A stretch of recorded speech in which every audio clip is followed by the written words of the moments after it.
Merry Christmas, everyone. And you can tell by the sound of my voice, it's starting off as an interesting Christmas. Well, Christmas Eve.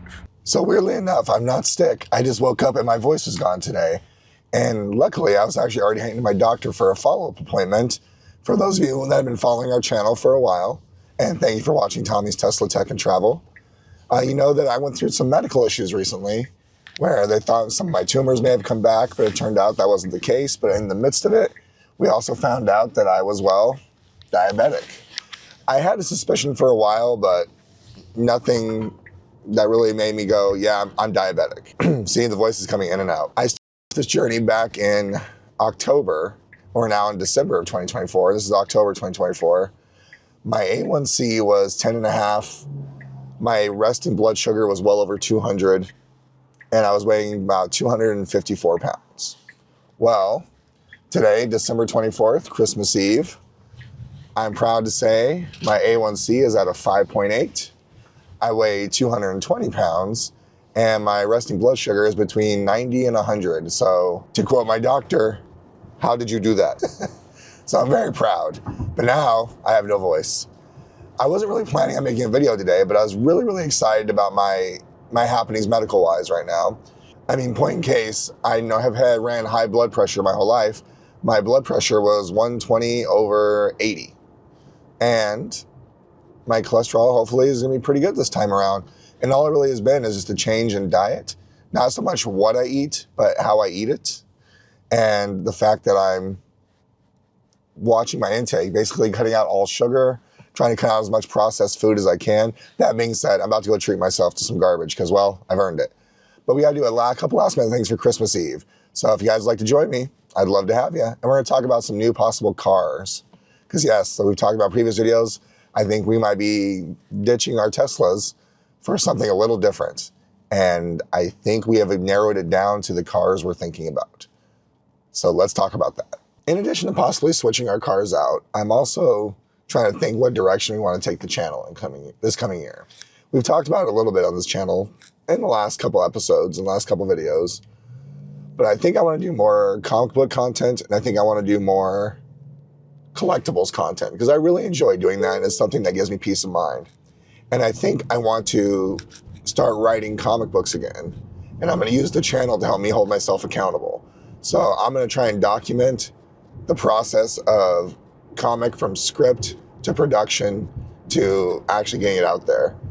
So I don't know, I have to talk with my artist friends, the ones I worked with in the past. So I know there's one story that's already ready to go and another one that's already ready to go. I'm just waiting for the artist to have time to do them, which I completely get. It's not any of our day jobs. We all do the comic books out of our love for it on the side for all intents and purposes. But I think that'd be interesting because I think a lot of people might be interested in seeing that. How does a comic go from thought idea to conception to script to art to printing? So I think we're gonna do that this year too. If you're interested, please comment down below, let me know.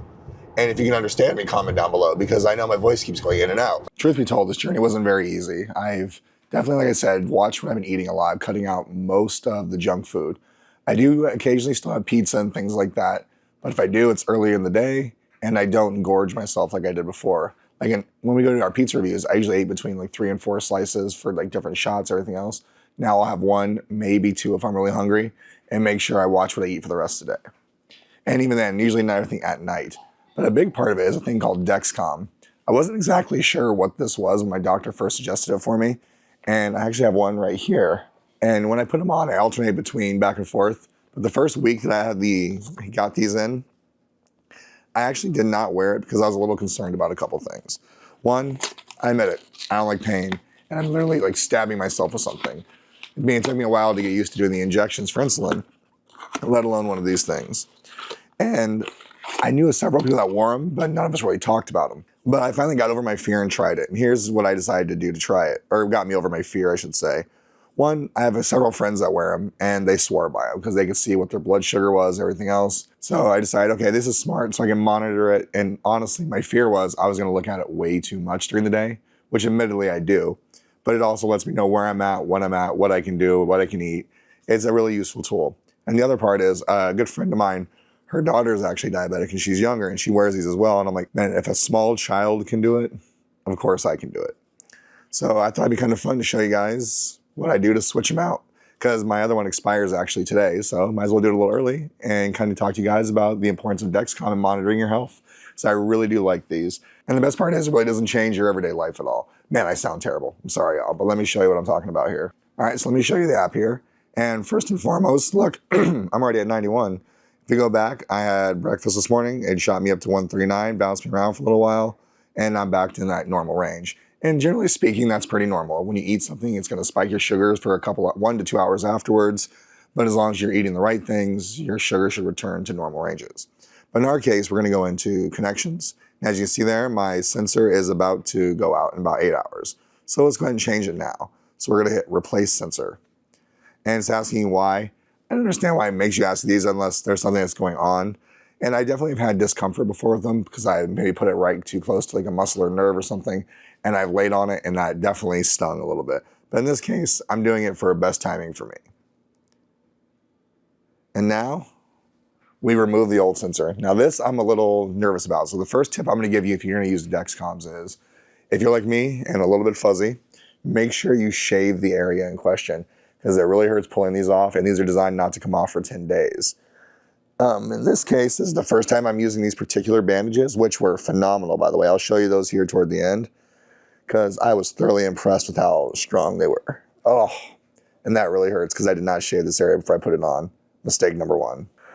Okay, this really hurts. I'm trying to do like the quick pull method, but it's only pulling up a little bit at a time, and well, I now know what it feels like to be waxed, and you have my sympathies out there, people. Oh my gosh.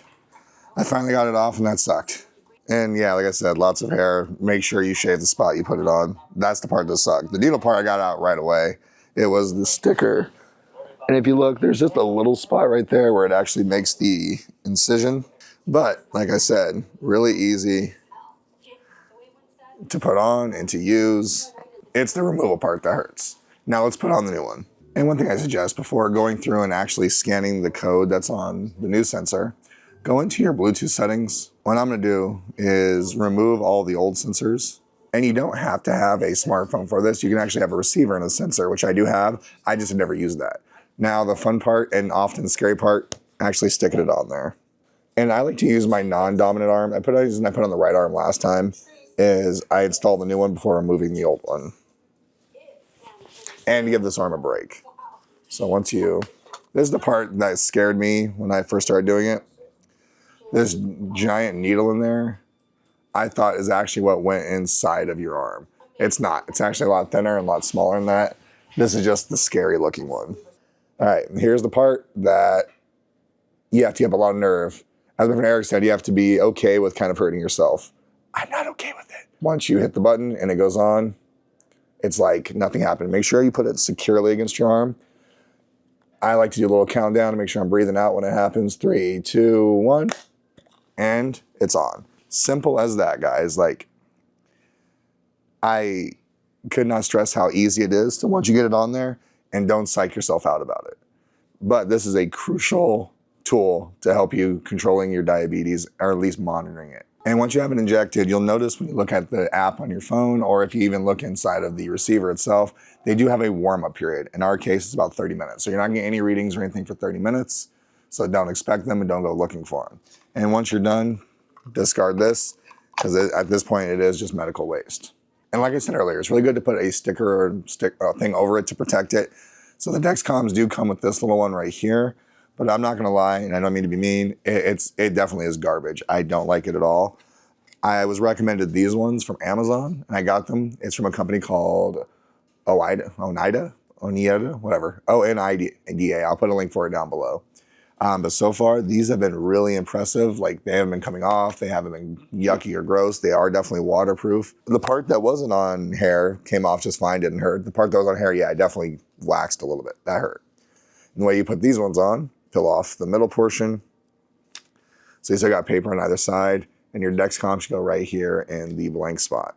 And every direction, even for the ones Dexcom comes with, it says make sure you rub in one direction when you're first applying it. And then when you peel off these other sides, just do full circular motions around.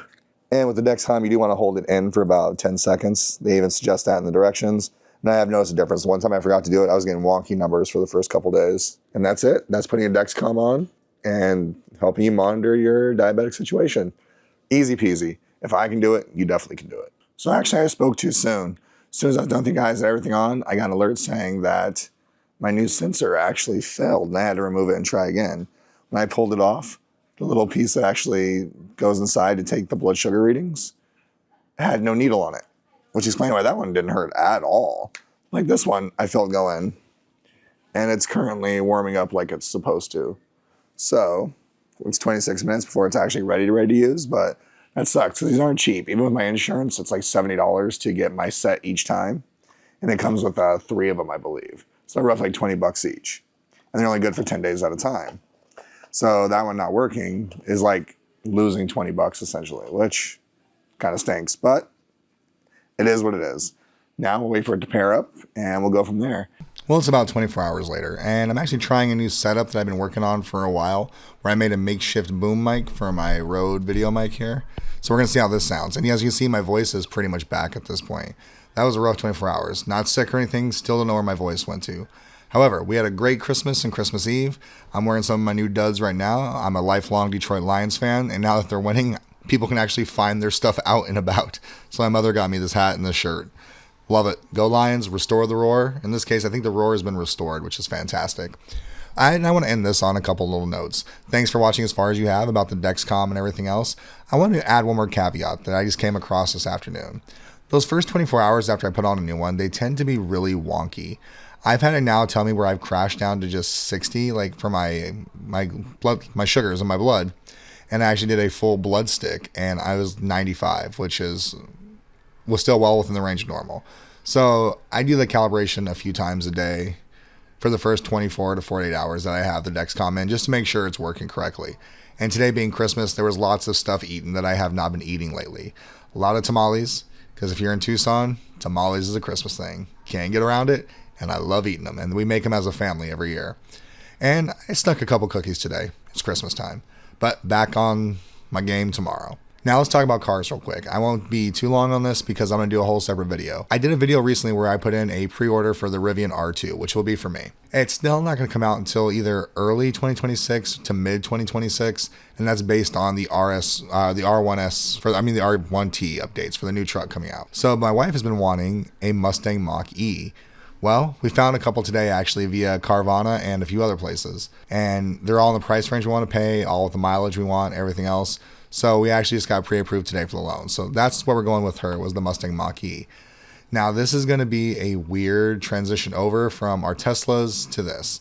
And I do want to touch on a comment that I got, which was like, changing your cars based on the CEO is really dumb. I don't disagree. And just because it's dumb doesn't mean it's not us rationalizing it the way we want to. Because I'm a big believer in Tesla as a brand, but I feel like they've been stagnant and not as innovation centric the last couple years like they were when I first got my first one back in 2020. Well, the end of 2020, 2021. And I don't like the direction the company's in as a whole. And this is separate from Elon. I just don't like that Tesla's become stagnant. Their redesigns, I feel like they're bringing their product down a notch as opposed to improving. And weirdly enough, this is an odd thing to complain about. I just got my third full self-driving beta testing in less than a year. It's a free trial. You keep giving me free trials, and that tells me they're trying to entice you to buy it because maybe things aren't going as hot as they want, or they're just trying to get that extra revenue stream to make up make up grounds. I mean, now's the perfect time to do it. It's around the holiday times, but the other times we're not near holidays. So just my personal opinion. Kind of like the way I judge movies sometimes when they come out. If a movie's being cross-advertised everywhere, like on cereal, shoes, you name the product. If it's just everywhere before the movie even comes out, they're trying to make up that money somewhere before the movie bombs in the box office. Again, personal opinion, but I think history's kind of proven that fact for the most part. So those are the two cars we're thinking about. I'll save the details for another video. I want to say thank you guys for watching this one, but let me know down below if you want to see me do the content I talked about earlier in the video, where we're actually going to talk about the creation of comic books from beginning to actual production and release, like every step along the way through. And I would like to do more memorabilia comic book stuff. In fact, you see a lot of stuff behind me on the ground here. I've been going through some of my old memorabilia boxes from when we moved. I forgot I had some pretty cool stuff. And I thought it'd be kind of cool to share it. For no other reason than when you buy memorabilia, or if you're a fan like I am, keeping it locked away and not on display to me is not the purpose for this stuff. You know, I get like some really high end comic books, put them in your safety deposit box because it's a investment. But with me, I buy them because I want them and I want to display them. And I would like to share, not in a braggart situation, but in a, oh my gosh, I love this thing. Do you love this thing? Let's talk about it. That's kind of what I'm trying to go with here. But guys, thanks for taking another ride with us. Let's take another ride again soon. Man, if we get the Rivian and the Mach-E, I still got to figure out what we're going to call the channel. But that's future Tommy's problem. Bye-bye, everybody.